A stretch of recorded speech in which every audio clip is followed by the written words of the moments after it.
Mao ni gayud guys, no? Murag dili gayud lalim ang magtrabaho og bukid, no? Lisod gyud.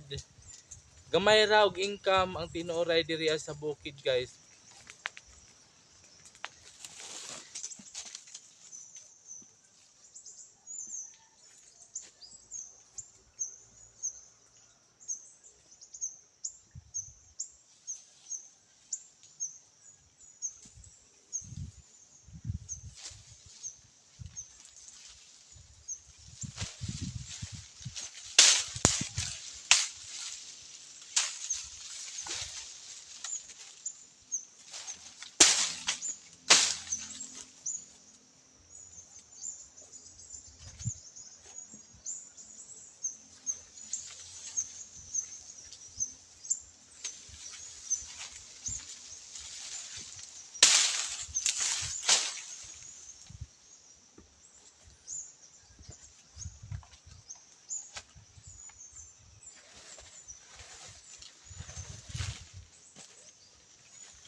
ang paghimo ko sa tapahan guys, kami ni Ariel, wala na nako gayud ni siya gipakita sa inyo na lang kay tungod kaya ang trabaho namo ni Ariel putol-putol. Kay si Ariel na si Jay trabaho sa basakan, nang dili siya maka diretso trabaho sa atong tapahan guys. Nga, gusto unta ko na ipakita sa inyo ang pagpanday pero wala na gayud ko igo pa ninyo ipatanaw guys kay wala madiretso ang atong pagtrabaho sa atong tapahan. Mo nang ako na lang gipakita sa inyo guys na ngani na sa ato ng pag-atop, sa atong pag uban pa diha na pagtrabaho sa atong tapahan guys. Kung man wala po ko kahipalo kung kanusa pa pud man o kanusa pa pud ang sunod na trabaho niini, mo nang murag maulaw ta na naitay gitrabaho na tapahan human wala na to siya madiretso sa pagtrabaho na tayo mga uban pa natong mga galamiton diha kung sa pay kuwang unta ato na dayon siyang mahibalaan pero wala man nato na siya madiretso pagtrabaho ng ay diretso na pag-upload sa atong YouTube channel na sa atong pagpanday sa tapahan.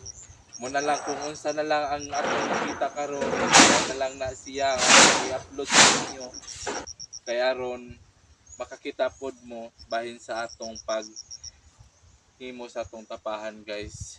Ug diri apod sa atong mga kulungan sa baboy, wala pa tay gibuhing baboy diri guys. Bisan sa sunod pohon makabuhi na tag baboy kay ang atong gihulat pod na kalsada wala pa pod gihimo diha guys kay tingtanom pa man sa mga nagtanom og basakan guys. Mo nang hulat-hulat lang gihapon kita. Og bisan makabuhi na kita karon tuiga 2026. Ayaw po ninyo guys kalimti, mag-like po mo diha pa, mag-comment and mag-subscribe. Suporta lang po sa akong YouTube channel. Og dinhira ko taman, daghang salamat sa inyo. God bless.